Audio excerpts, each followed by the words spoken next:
Pero ito guys, nakita natin na swerte kayo, no? Nasa sentrong-sentro pa ng inyong reading guys is yung energy ng swerte. Swerte, good luck, good fortune. Swerte kayo sa mga tao sa paligid nyo, guys, no?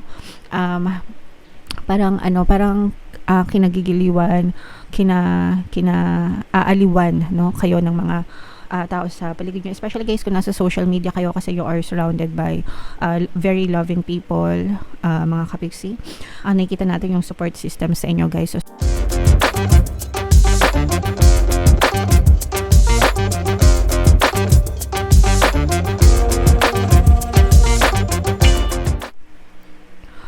hello guys, hello Libra, welcome back to Pinoy Pixie Tarot. Ang pamagat ng episode natin for tonight is New Moon Kapalaran para ngayong January to February para sa Libra, Sun, Moon, Rising Sign, and Venus.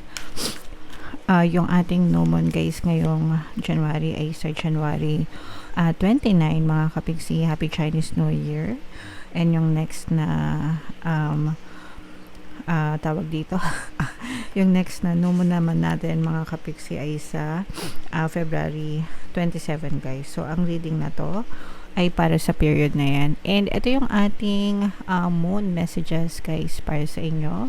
The energy is gaining momentum mga kapiksi. Ibig sabihin ng gaining momentum, papalakas yung energy guys. So the more na malakas yung energy nyo, kailangan the more na fino-focus nyo yan sa inyong mga manifestation guys, no? So always remember guys, whatever you focus on manifests. And your energy goes where your attention, your energy flows where your attention goes. Yung energy nyo, nagfo-flow siya sa kung ano yung nakafocus ng attention nyo. And when it comes to manifestation guys, you can manifest both the same positive and negative sa buhay nyo. So mas maganda na palagi natin fino-focus guys yung energy natin sa mga positibo, no? Kaya natin kayo sinasabihan guys palagi na think positive, hindi para i-motivate lang kayo, no? This is more than just motivation, pero yun kasi yung napupush out sa inyong physical reality para magkaroon kayo ng disiplina guys na mag-focus sa positive para yun din yung ma-experience nyo sa inyong physical reality mga kapiksi, no? Kayo lang yung magkakaroon ng control sa kung ano yung pwede mangyari sa buhay nyo kasi kayo lang yung makakapag-control ng intentions nyo, ng mga iniisip nyo mga kapiksi. So always focus on positive guys, okay? Attune to the moon, I know I'm headed in the right direction, okay? Again guys, I know I'm headed in the right direction. I-comment nyo na rin yan sa comment section mga kapiksi, no? Always trust the universe mga kapiksi, lalo na kung nagdadasal naman kayo na wala kayong kailangan ipangamba because the universe is always and your guides are always guiding you, no? Towards the right direction sa buhay nyo. So para hindi kayo malikaw ng landas mga kapiksi. Additional meanings for this card guys, for some of you the situation is full of potential. Maraming potential pa, no? Ikaw na pwedeng mangyari sa buhay mo, yung sitwasyon mo ngayon mga kapiksi, no? May malaking potential pa dyan or may magandang potential pa yung nag-aantay sa inyo. Your dream can come true guys. Dreams come true kapag ka fino-focus nyo, no? Again, malakas yung energy nyo mga kapiksi. It's gaining momentum, so you have to focus more every day mga kapiksi. You have to focus on your dreams, on your goals, no? Whatever you desire guys, because they really come true. Nagkakatotoo talaga sila guys, no? More effort is yet required. Are you willing to give it, no? Kailangan lang talaga ng effort sa buhay natin. Yung effort guys, hindi lang yan sa pagiging masipag sa pagkilos, no? Ine-effortan din yung unang-una pagdadasal, ine-effortan yung affirmations, ine-effortan yung positibong mental diet mga kapiksi. So hindi lang yung effort, hindi lang yan sa physical na kilos, physical na galaw, sa pagiging masipag, no? Pero kailangan ini-effortan yung lahat ng sinabi ko mga kapiksi. Okay? Review your goals and make sure you're still committed, no? Yung mga goals nyo, since kakapasok pa lang ng 2025 guys, baka may mga bagong goals kayo o kaya naman yung mga hindi nyo na-achieve na goals last 2024, carry over nyo guys sa 2025. Mga kapiksi, no? And tanongin nyo yung sarili nyo kung gusto nyo pa ba yung mga goals na yon, okay? And keep moving forward, no? Paano lang tayo guys, pa-forward lang lahat punta natin, di tayo pabalik, no? Lahat tayo papunta lang sa future, guys. Kaya make sure na yung present nyo nakafocus sa kung ano yung gusto nyo mangyari sa future, because your future will soon become your present moment, mga kapiksi. Okay? Alright, so yeah. Comment down below if feeling nyo naka-resonate kayo dyan, mga kapiksi. Tingnan natin yung ganap sa inyo ngayong new moon season. Shuffle natin to guys. Habang sinashuffle ko to, panoorin nyo muna yung video natin regarding sa ating paano mag-manifest ng abundance video course. Kapiksi, sawa ka na ba sa mga struggles at hirap sa buhay mo? Masipag ka ba at masikap sa buhay ngunit hindi ka pa rin umaasenso? Ilang beses ka na bang nag-attempt mag-negosyo at mag-invest pero palagi ka pa rin nalulugi? Sa pagkakataon na ito ay maaaring may subconscious beliefs ka na nagiging balakid sa iyong pag-unlad at pagyaman. Introducing, paano mag-manifest ng abundance video course. Dito ay matututunan mong ma-overcome ang mga balakid mo para tuluyan ka ng umunlad, umasenso, sumagana, maging matagumpay, successful at maswerte sa iyong kabuhayan, pera, trabaho, negosyo, salapi at kaperahan ng bonggang-bongga. Dali, mag-send na ng email sa pinoypixitaro@gmail.com at simulan na ang iyong pagyaman ngayon. Alright, so sa lahat ng gusto mag-avail ng course guys, yung promo natin ngayong January, magbibigay tayo ng 10% discount until January 31 guys, kaya mag-avail na kayo. And yung another course natin guys, paano mawala ang third party at magkaroon ng harmonious na relationship, 10% discount din yan. And coming soon naman guys, yung bagong course, paano pabalikin si ex, revised breakup, mga kapiksi. Abangan nyo sa February, ilo-launch natin yan guys.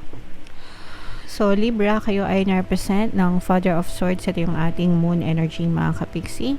Napaka-positibo nitong reading nyo, Libra. Meron tayong presence dito ng fire sign, Aries, Leo, Sagittarius, Earth sign, Capricorn, Taurus, Virgo, water sign, Cancer, Pisces, Scorpio. So, for some of you, pwedeng may ganyang element kayo sa inyong natal chart, or you may be dealing with other people na may ganyan sa kanilang natal chart. Pero ito guys, nakikita natin na swerte kayo, no?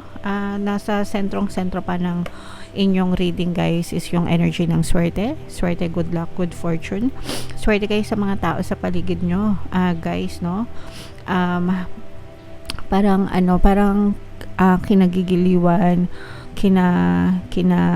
aaliwan, no, kayo ng mga tao sa paligid nyo, especially guys kung nasa social media kayo, kasi you are surrounded by very loving people, mga kapiksi.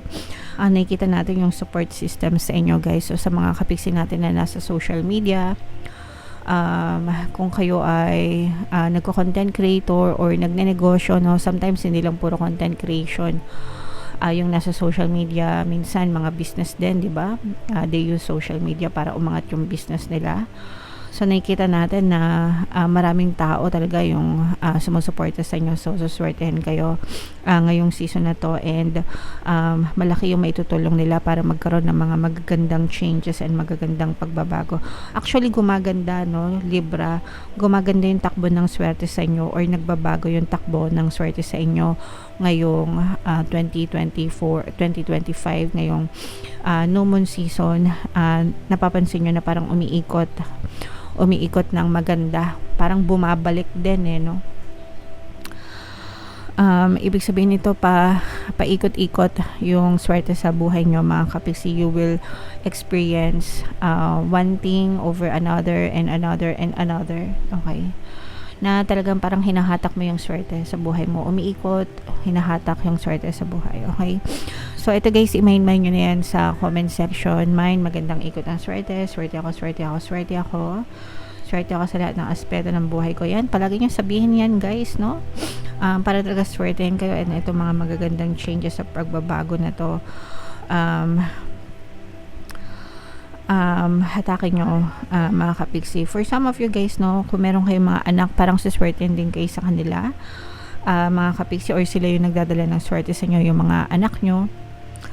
Minsan may mga anak tayo na nakakatulong talaga sa atin, or kayo mismo literal na parang swerte kayo sa anak, feeling nyo swerte kayo sa anak kasi mababait, disiplinado at masisipag yung mga anak nyo. parang handang-handa sila na tulungan kayo sa pagdadala ng buhay. Mga kapiksi, malayo pa, no? Mataas pa yung inyong mararating. Guys, no? Parang as in talagang nililipad nyo yung mga pangarap nyo patungo sa katuparan, mga kapiksi. May mga mini manifestations din kayo. Yung iba sa inyo, guys, ayan, no? Grabe to. Hi! So, yung iba sa inyo, guys, yung nakikita lang natin na negative dito sa inyo, no, is parang you keep on looking back, guys. And sabi ko nga sa inyo, don't look back, but keep on moving forward, guys, diba? Sabi ko nga sa inyo, malakas yung energy, no? And lahat tayo papunta lang sa future, mga kapiksi. So, kalimutan nyo na yung past and just keep on moving forward, mga kapiksi. Okay? And kagaya nga nung sabi ko sa inyo, guys, napakaganda nitong mga combo na to. Nasa nyo na yung energy ng blessings, nasa nyo pa yung energy ng swerte, at saka magagandang mga positive changes. Ito talaga, guys, no? So, umiikot na yung swerte sa inyo, umiikot pa yung blessings, no? Sabay, no? Umiikot yung blessings at swerte sa inyo. Parang paikot-ikot lang siya, mga kapiksi. And the more you give, guys, no, the more you receive as well. So, yung mga kapiksi natin na mahilig sa kawang gawa. Although, guys, yung kawang gawa, no, maraming paraan ng pagkakawang gawa. Hindi lang yan sa donasyon sa pera or donasyon sa mga bagay. Yung pagtulong, no, with pure intention sa puso natin. Yung simpleng pagdadasal para sa ibang tao, that's already a good karma or good intentions, mga kapiksi. So, ipagdasal nyo, guys. And, ipagdasal nyo, mga kapiksi, yung buhay nyo para talagang, o yung ibang tao, di ba, na mga nangangailangan. Yeah. So, i-mind nyo na lahat yan, guys, no? Mind, swerte, swerte sa pera, swerte sa trabaho, swerte sa blessings, mga magagandang pagbabago. Comment down below, guys, if feeling nyo naka-resonate kayo dyan. And, for more tarot readings para sa Libra, mga kapiksi, ito yung ating playlist. Ito naman yung ating success stories ng paano mag-manifest ng abundance video course. Click here to subscribe, guys. Ito yung ating mga pampaswerte subliminals. Thank you for liking, sharing, and subscribing, and see you again next time. I love you all. Have a nice day. Bye-bye.